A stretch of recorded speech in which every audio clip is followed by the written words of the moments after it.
This beautiful looking thing is the new Bentley Bator, and it's the most powerful, most expensive and most exclusive coupe Bentley has ever made. They've even filled it with gold, which I'll try and remove bits of later in this video, because I'm Matt Watson and you're watching Car Wow.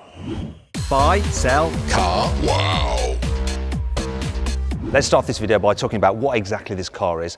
So it's based on a Continental GT, but it's been built by Bentley's bespoke Mulliner division. So those are the guys that do one-off projects and exclusive super luxurious vehicles like the Bacalar. And the name Batur actually comes from a volcanic lake in Indonesia.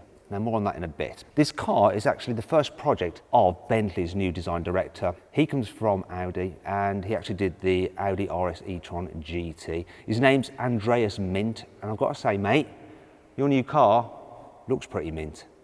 Right, let's talk about the design of the Bator. Now at the front, it's got this huge protruding grille, which sort of reminds me of a great white shark's mouth when it's biting. And you see these bits in here, the red bits and the design with all the triangles and stuff. Apparently that's a nod to the Bator volcanic lake. This bit is supposed to be the volcano, and this bit underneath is its reflection in the lake. And I imagine the red bits are lava. There's more vents here, all of which are functional. In fact, the car has a very aggressive, like slightly sinister, smiley face, doesn't it? Big thing to notice is the headlights. Very different to other Bentley headlights, which are normally round. But this car actually hints at future Bentley EV and what that design could look like. One thing though, this car, its body panels are all carbon fibre. You won't get that on the production EV, but then again, this is a very limited run, super exclusive car. Now the bonnet, that comes from the Bacalar. It's got the same spine down the middle and then two air vents there. But one key feature on this car, which I really, really like, is this strip, which runs the length of the car. Now what that does is hide the shut line from the bonnet when you look at it from the side. Very clever. Is it going to bite me? At the side, you can see how that bonnet strip runs all the way to the back of this glass house. Looks nice. And something very interesting about the design of this car is rather than having creases here in the shoulder line, it's all smooth, very elegant. All the detailing actually happens down here. Now this strip is normally made out of carbon fibre, but if you want to, you can have it built out of sustainable materials, which is a bit more eco-friendly to make up for the fact that this is a W12. Anyhow, one of the things that is a little bit unusual on this car is that even though it's very bespoke, the door handle and the door mirror are taken straight from a Continental GT. The reason is that to create a door mirror, you have to go through this long homologation process. So they wanted to build this car really quickly. They turned it around from initial designs to the actual thing in a year, and that wouldn't have been possible if they had to create a bespoke door mirror. What is bespoke though? Alloy wheels, 22 inches, and they look lovely. Do you know what? From the side, it's a very, very stylish car. Though Bentley describe it as looking like rest in peace. A dead person? Oh, a resting beast. My mistake. So like a lion or something just chilling out. It makes more sense. Round the back, there are some things that I absolutely love about the rear of this car. I like the curvature of it. I like the fact it's got really muscular haunches. I like these thin tail lights and the full titanium Akrapovic exhaust system, and the exhaust surrounds are 3D printed from titanium. Wonderful. What I'm not so sure about though is this. The way this rear panel that holds the back window actually looks like it's a hatchback, but it's not. Apparently they've had to do that for production reasons. Maybe something to do with the huge expanse of carbon fibre bodywork here. In order to get this shape, they had to do it separately. Then you have the boot section, which actually is just in this part here. Apparently it's a little bit smaller than on a Continental GT, which is about 350 litres. So I wonder how you're going to be able to get stuff in there. Bentley aren't letting us look in there, probably for that very reason. Then there's this spoiler here, which pops up. The thing that I'm really not sure about though is this part here. So this big expanse, which apparently is colour coded to match the spine down the side of the car, although it looks slightly darker. So it reminds me, you know when you have like a normal hatchback and the entry-level spec has like the black plastic for the lower part of the bumper, then you have to pay extra or move up the range to get full body coloured? It's sort of like that, which is odd on such a car. Oh well. Overall, I really like the design of this car. In fact, it's one of the best looking cars I have seen in ages. I would give my right kidney, not my left one, my right one, not so keen on that one, to be able to drive this car down the road. I mean, it would just turn so many heads. It's never going to happen though, because Price of one of these, £2 million, which is the price of 11 Continental GTs. Also, only 18 will be made. They've already been sold. The lucky people are going to get them sometime next year. Oh well, we can always dream. And if you like videos on dream cars such as this, make sure you subscribe to this channel and hit the bell icon to turn your notifications on. That way you won't miss a single upload.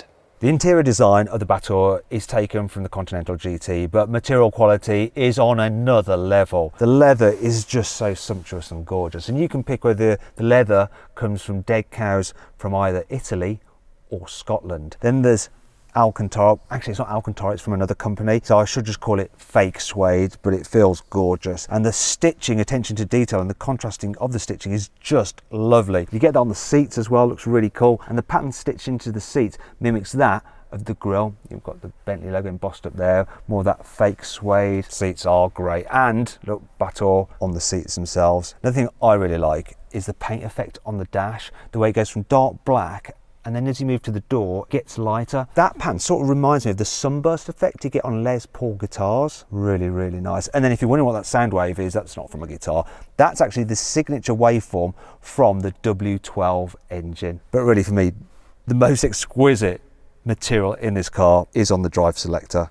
This is made from 18 karat gold. It's absolutely lovely to just twist. I think people are going to be driving this car along and constantly changing modes just to feel the weightiness of their drive select switch. You also get gold for the dead ahead marker on the steering wheel. That is lovely. Speaking of the steering wheel, the structure is based on the Continental GTs, but they've changed this bottom spoke, which makes it look and feel a bit more chunky. Now, other changes are the fact they've actually raised up this center console to make you feel more cocooned. As a result, they've had to change the air vents slightly. Normally they're circular, but now they're a bit more like on the Flying Spur. Speaking of air vents, these are the organ stops. However, if you pay a bit extra, you can have these in 3D printed gold as well. The door design is slightly different than on the Continental as well. Like the shape of this panel here looks exquisite, feels exquisite, and I just love the gold. It's so cool to see gold right ahead of you on the steering wheel. I'm gonna play with this a bit more as well. I wonder if it's easy to remove this. You see, gold's currently trading about £50 per gram. I wonder what else costs £50 per gram. Anyway, I really like the fact there is a hallmark on here and on here as well. What there isn't on this car, back seats. They've removed them. Instead, you've got this shelf here, which would be very handy for filling with luggage, considering it's going to be harder to fit stuff in the boot on this compared to a normal Continental GT. Maybe you'll be able to get some bespoke luggage for it. I bet you probably will. There's something a little bit sad about the Batteur, and it's the fact that it'll be the last new Bentley to feature the 6-litre W12 hand-built engine. It's the end of the road for this beautiful beast. What a shame. They first introduced the 6-litre W12 in 2003 with the original Continental GT. However, this new engine is 25% more efficient than the original W12, and it produces 40% more power. In fact, it's more powerful than the engine in the current Continental GT Speed. So that car has 660 horsepower, but here the engine produces 740 horsepower. That makes it the most powerful Bentley ever. They've done that thanks to a new air intake system, a new intercooler, new turbos, and an ECU remap. It also produces 1,000 Newton meters of torque, which is 100 more than the GT Speed. And if you're wondering what this green wire is here, well, that's because this is a pre-production car. It's not the car that customers will get. And this, I think, is an earth wire because we've got it hooked up to the electrical system so the battery doesn't go flat while we're filming it.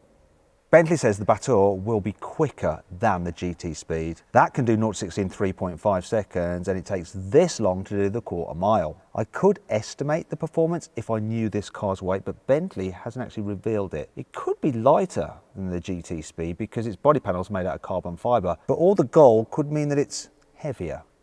Who knows? The Batteur will get the carbon ceramic brake system from the GT Speed, so you'll have 440mm discs up front gripped by 10-piston calipers, whereas at the rear you'll have 410mm discs gripped by 4-piston calipers. However, the anoraks amongst you might notice that these are iron brakes and not the carbon ceramics. Once again, that's because this is a pre-production car. The customer cars will have carbon ceramics. They'll also have this feature, look, the rotating B, so that when you're driving along it is always the right way up. Also carried over from the GT Speed is the 8-speed dual-clutch automatic gearbox with launch control, rear limited slip differential, active anti-roll bars to stop the car leaning in the bends, and adaptive air suspension, which you can alter the stiffness of by turning this dial. It's just an excuse for me to mess with this again. That's enough.